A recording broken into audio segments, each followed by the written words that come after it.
Finally ভাই যুব শক্তি চলে এসছে, যুব শক্তির পোর্টাল, যেখান থেকে তোমরা এবার খুব ইজিলি এখান থেকে তোমরা মোবাইল নাম্বারটি বসাবে, এখানে ক্যাপচাটি বসাবে, এখান থেকে তোমাদের একটা পিন দিতে হবে, তারপর ভেরিফাই পিন করলেই তোমাদের যুব শক্তি পোর্টাল খুলে যাবে। এমনটাই তোমরা নিশ্চয়ই ভাবছো।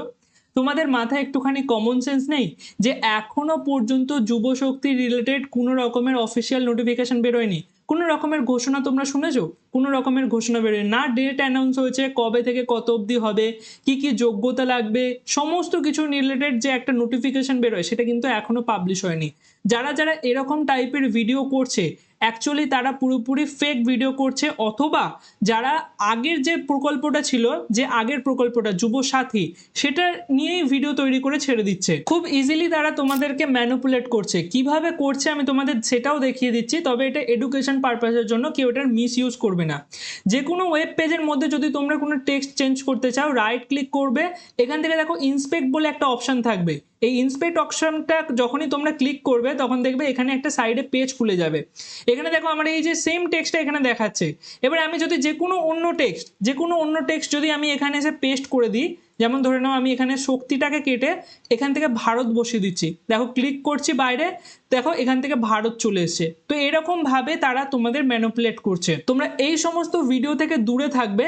এবং এখান থেকে দেখো আমি যদি তোমাদের অফিসিয়াল নোটিফিকেশন দেখাই, এখানে কিন্তু কেবলমাত্র অফিসিয়াল লগ ইন চালু করা হয়েছে, যার ওপর ক্লিক করলে এখান থেকে এই পেজটা খুলবে, বাংলার যুব সাথী। অর্থাৎ এই পোর্টালের ওপর এখন বর্তমানে কাজ করছে যারা এসডিও এবং বিডিও অফিসাররা আছে। তো এই যে অফিসিয়াল লগ ইনটা সেটা কেবলমাত্র তাদের জন্য। এখান থেকে তারা তাদের মোবাইল নাম্বার, পিন এই সমস্ত বসিয়ে এই ওয়েবসাইটে লগ ইন করে তারা কাজ করতে পারবে। তো তোমরা এই সমস্ত বিষয় থেকে, এই সমস্ত ভিডিও থেকে অবশ্যই দূরে থাকো। যখন অফিসিয়াল নোটিফিকেশন ঘোষণা করা হবে তোমরা নিজেরাই জানতে পেরে যাবে।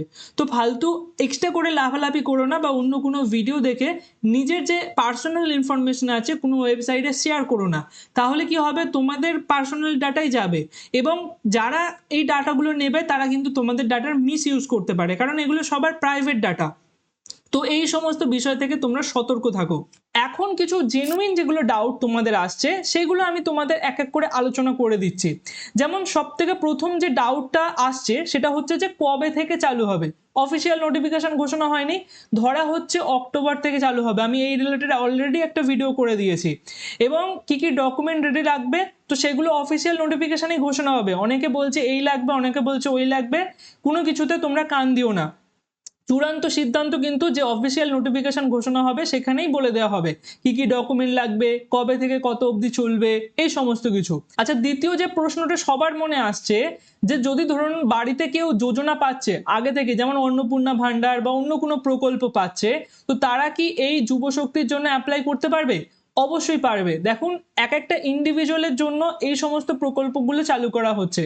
যেমন ধরুন যিনি বাড়িতে মা বোনরা আছে তাদের জন্য যেমন অন্নপূর্ণা ভান্ডার শুধু তারাই পাবে, ঠিক সেরকমই যারা যুব শক্তি পাচ্ছে, যারা বেকার তারাই পাবে। তো সেই জন্য বাড়িতে যদি কেউ যোজনাও পায় তাহলে সেক্ষেত্রেও তোমরা কিন্তু এটা পেয়ে যাবে। এছাড়া আরো একটা প্রশ্ন আসছে, ধরো পড়াশোনা চলাকালীন বা স্টুডেন্ট ক্রেডিট কার্ড যদি কারোর থেকে থাকে, তাহলে সে কি এই যুব শক্তির জন্য অ্যাপ্লাই করতে পারবে? ওখানে তো বলেই দেয়া হয়েছে যে হ্যাঁ, দুজনকেই দেয়া হবে। যারা উচ্চ মাধ্যমিক দিয়েছো তাদেরও পাবে, এবং যারা গ্র্যাজুয়েশন কমপ্লিট করেছো এখন বর্তমানে বেকার তারাও কিন্তু পাবে। অবশ্যই বেকার হতে হবে, তো উভয়ই পাবে। ঠিক আছে, পড়াশোনা চলাকালীনও তোমরা পাবে, এবং তার সাথে যারা বেকার বর্তমানে গ্র্যাজুয়েশন কমপ্লিট আছে তারাও পাবে। এবং চতুর্থ যে প্রশ্ন আসছে, যে কারোর যদি সরকারি চাকরি করে, বাড়িতে যদি কেউ একজন সরকারি চাকরি করুক না কেন, তাহলে তারা কি বাড়ি থেকে আবেদন করতে পারবে? দেখুন, সরকারি চাকরি করছে মানে কি, সরকারি বলুন বেসরকারি বলুন যাই চাকরি করুক তার তো একটা আর্থিক ইনকাম হচ্ছে মান্থলি, সে তো বেকার নয়। তাহলে এক্ষেত্রে কিন্তু আপনারা অ্যাপ্লাই করতে পারবেন না। তো বাড়িতে মিনিমাম পুঁজি কম হতে হবে, তবেই আপনি কিন্তু অ্যাপ্লাই করতে পারবেন। এবং বয়স সীমা কত হবে এটাও এখনো অফিসিয়াল ঘোষণা করা হয়নি, তবে আন্দাজ করা হচ্ছে যেমনটা যুবসাথীর ক্ষেত্রেও হয়েছিল, 21 বছর থেকে 40 বছরের আয়তায় যারা আসবে তাদেরকেই দেওয়া হবে। তবে আমি আবারও বলছি, চূড়ান্ত ঘোষণা যখন করা হবে তখনই সমস্ত কিছু এগুলো আলোচনা করে দেওয়া হবে। এবার অনেকের প্রশ্ন হচ্ছে যে এমপ্লয়মেন্ট ব্যাংকে কি নাম নথিভুক্ত করে রাখা দরকার বা বাধ্যতামূলক? দেখো, আমি তোমাদের বলবো এটা তোমাদের ওপর ডিপেন্ড করছে, তোমরা করতেও পারো নাও করতে পারো।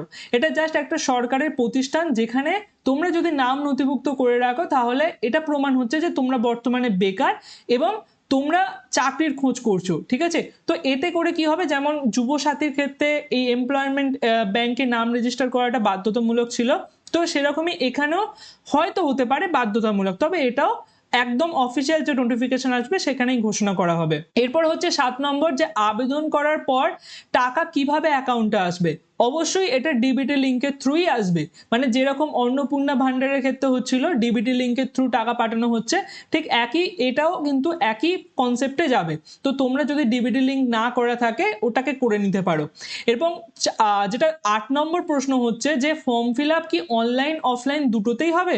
তো দেখো, এটা কিন্তু অনলাইনেই হবে, সাধারণত অনলাইনেই হবে, কারণ যে পরিস্থিতিটা ফেস করেছে যারা অন্নপূর্ণা ভান্ডার, কারণ এখনো সরকার অন্নপূর্ণা ভান্ডারের ঠেলা সামলাতে পারছে না, এখনো যারা যোগ্য তারা পাচ্ছে না, যারা অযোগ্য তারা পেয়ে যাচ্ছে। তো ওই জন্য সরকার অনলাইনের মাধ্যমে আমার মনে হয় যে এটাকে আর কি বার করবে। তো এটাও সম্পূর্ণ অফিসিয়াল নোটিফিকেশনের ওপর ডিপেন্ড করছে। তো তোমরা এখন কোনো রকম এক্সট্রা ভিডিও বা কোনো কিছু দেখার দরকার নেই।